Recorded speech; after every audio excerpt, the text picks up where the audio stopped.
There are birds around me and I'm shooting. What are the true signs of happiness?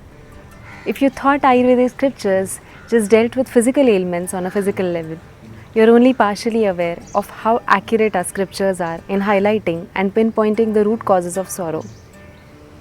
The initial chapters of Ashtanga Hridaya and other Ayurvedic granthas talk about various aspects of physical and mental health along with their management with diet and medicines. They highlight the importance of having a daily routine based on individual body constitution and considering the health issues. Key habits with respect to behavior and physical activities, when adopted, generate happiness that is far from being superficial and temporary.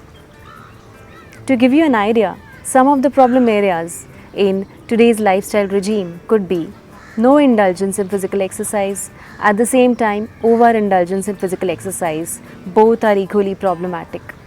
Excessive laughter, overindulgence in sexual acts, staying awake late in the night, and suppression of natural urges. Basically, even if one is accustomed to such practices, these are only going to prove injurious to the body in the long run.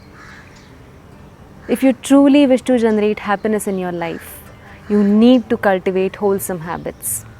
That way, you automatically start withdrawing from unwholesome habits. Let me say this out loud. Addictions are very hard to revert. But when wholesome habits are gradually acquired, they start taking firm roots in your body.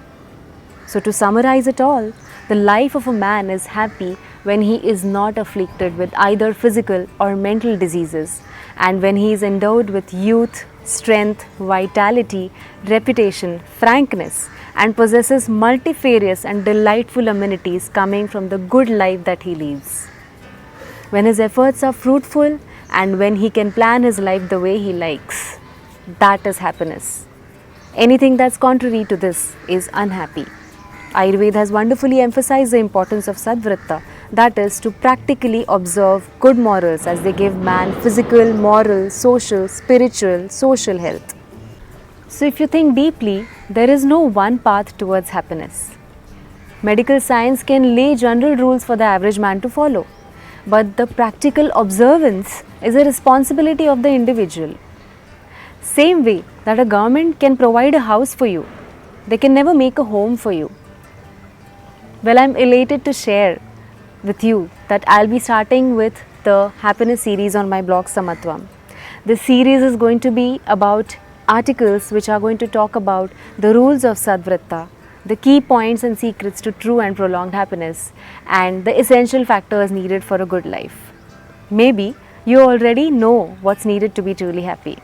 Let me help you scratch the surface to reveal what's underneath and guide you on how to pave for yourselves a path such that happiness becomes a permanent entity irrespective of the state and stage in your life. Stay tuned.